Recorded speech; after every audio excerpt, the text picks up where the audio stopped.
Ed, Edd n Eddy is my favorite cartoon of all time.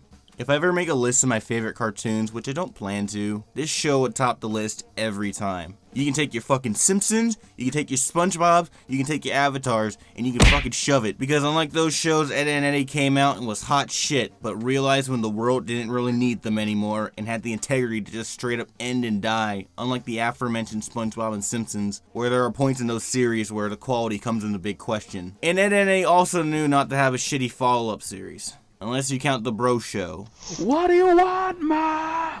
God, that was like the quietest yell in history. Ed, Edd n Eddy was created by the most Chad-looking man in human history, Fred Durst, Danny Antonucci. When you look into Danny and Danny's work, you realize a couple of things. One, he has an affinity of wearing baseball caps. Two, his prior work doesn't seem like he'd be the most approachable guy to ask to make a kid's cartoon. Like, asking him to make a kid's cartoon was probably the equivalent of asking a mass murderer not to murder. In his own words, he says, "Somebody dared me to make a kid's show, you know? And hey, who better to come to than me, right?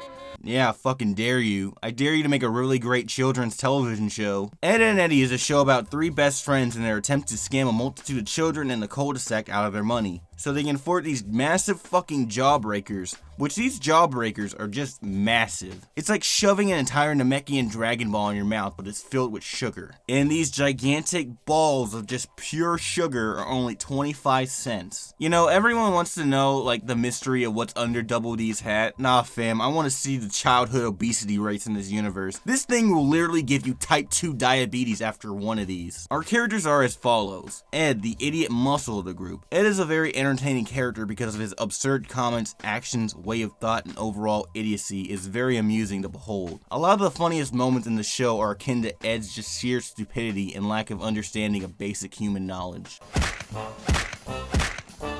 I'm a woodpecker, except with dirt. Double D is the brains of the group. He is a very polite and well-read individual, especially for a child his own age. He's a very resourceful member of the Eds. Every little invention that is formed by Eddy is carried out and created by Double D. What is really astounding about his ability to create these contraptions is that whatever material he can get his hands on, Double D can actually create this into a useful item or device out of just sheer garbage. That's something I really find cool, especially growing up. I praise Kids Next Door for doing very similar things. I find stuff like building stuff out of just shit that you find on the ground more interesting. To me, it adds a little bit more personality and charm.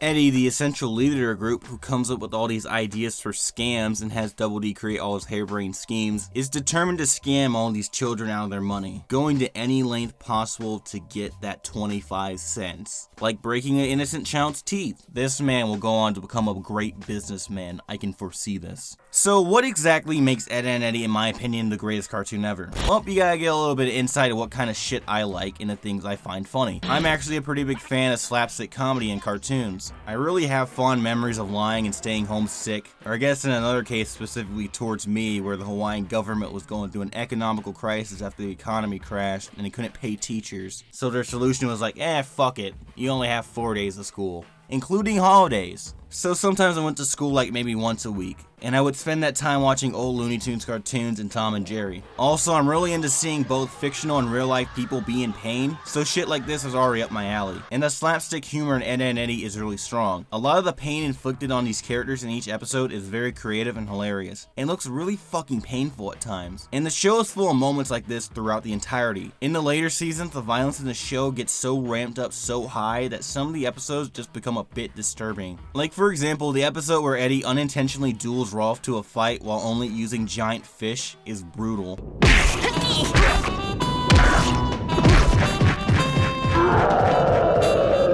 Has Rolf gone insane?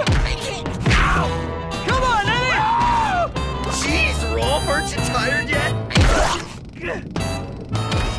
Dorky's not even putting up a fight.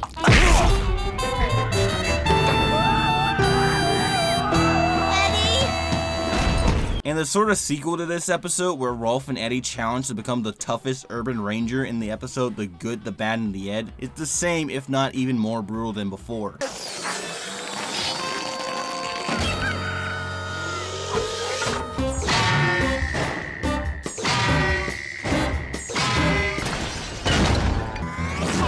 you later, Eddy! Oh my. Whoa!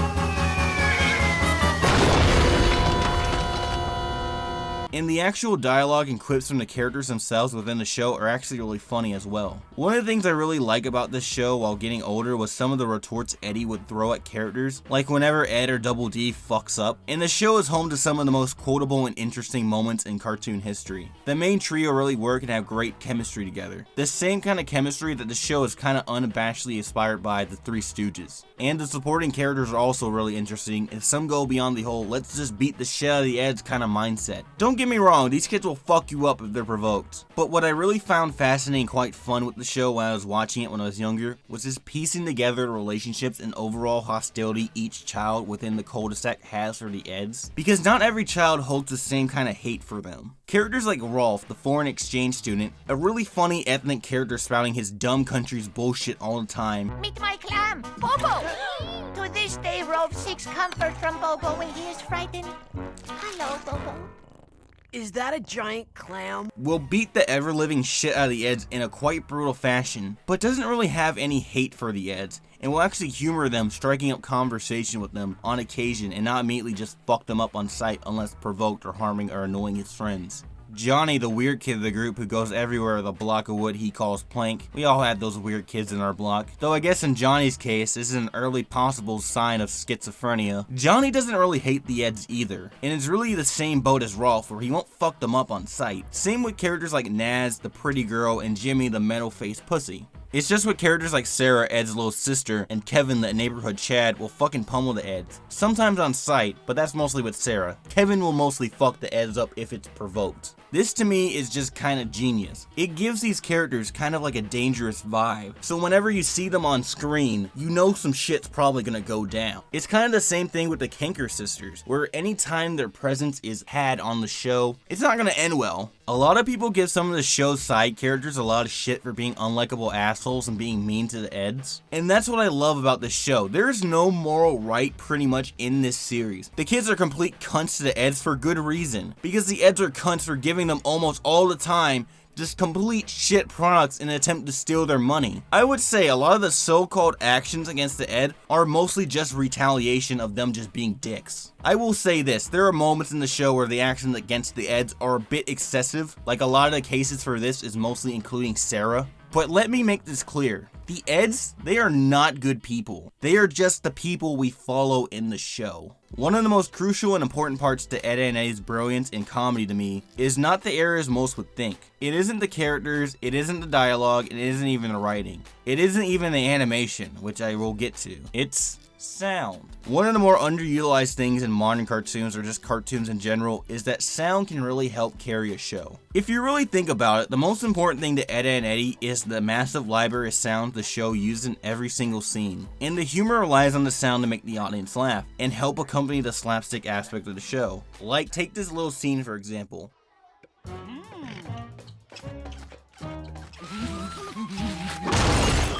Eddy and Double D are walking down the stairs to go talk to the Kanker sisters about something to get their classes changed so they can all be in the same class for the school year. Ed is going down the stairs, sliding down the rail. Now that's kind of humorous on its own. That's kind of funny, especially with the facial expression he makes. But what really makes the scene a little bit more funny is the sound accompanying it. Let me make another example of an iconic show that uses sound really well. One that we all know.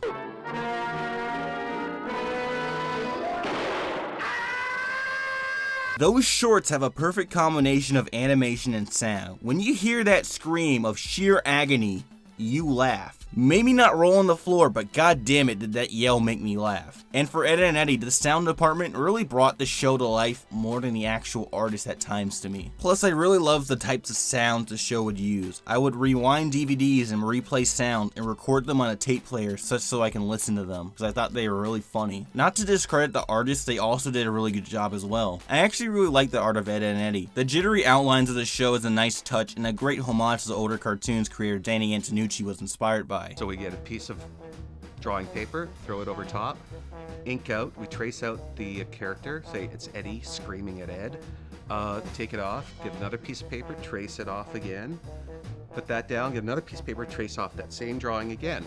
And so now once we shoot that underneath the camera, say like 2 frames, or actually we shoot it maybe every 3 frames, that line will sit on, when you're watching it on television, will actually boil and shake and shimmer.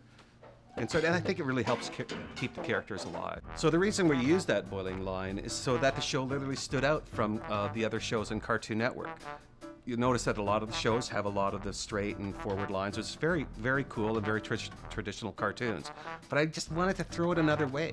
I was kind of bored with all that clean and nice looking kind of stuff. And I just like some of the stylistic choices the show would take with some of its coloring, making the show a much more interesting thing to look at. Like, characters have gums that are fucking straight purple, tongues are green and blue, Rolf's teeth are just straight green, the sidewalks are all purple, characters are just straight up yellow, and it works. It's not an ugly clusterfuck of colors to where you want to pull your eyes out. Like, let's say Problem Solvers. It's actually really fitting and I actually really like it. One other thing that I'm assuming is just an Antonucci trademark are the detailed puns and title cards. I say this is an Antonucci trademark because after looking at shows prior to the Eds, this sort of title card was used in his earlier work, like The Brothers Grunt. I always thought these things were awesome and I really thought the puns were funny at times. And the specials the show would have around the holidays were also really great. When it comes to these specials, they really go all out with the humor with these. I feel like especially today, the importance of specials are growing more and more meaningless with time passing, but I haven't seen a Halloween special in recent memory that made me say, wow, that's almost as good as the Ed and Eddy Halloween special. And no, Over the Garden Wall does not count. The Halloween special is just really funny. Seeing Ed processing the world around him after he goes on a huge marathon of horror movies. Now mind you, Ed is a delusional idiot already normally, and diluting him even more makes it even funnier, and just the amount of brutal violence inflicted on these children is just hilarious. Ed?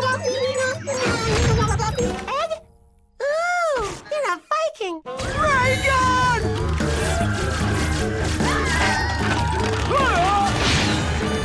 Earth is not your salad bar!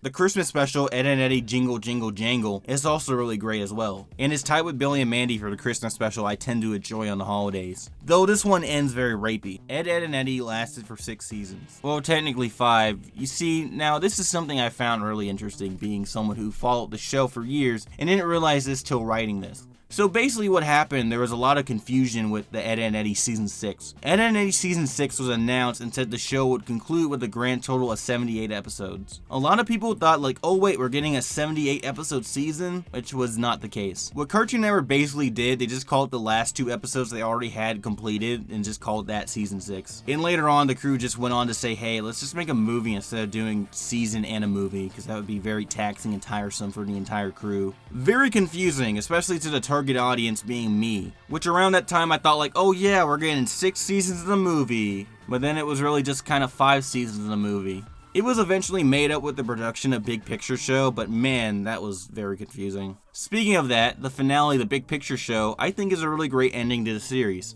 It remains truthful to the series, and unlike some specials, it actually furthers the plot and characters actually learn to develop and become better people by the end of it. And seeing Eddy's brother and seeing how much of an utter cunt he was, and seeing that Eddy's praise for his brother was just a front so he can look cool, was actually a really good scene, and added much to his character. Now, the movie isn't perfect, mind you. If you really think about it, the movie does have moments where, yeah, it just kind of feels like the film is just eating up time, and it's just pretty obvious that certain things were cut. It makes the story a little bit weird to follow, but it still is a very satisfying conclusion to an already well-produced series, and I can't say that about a lot of shows.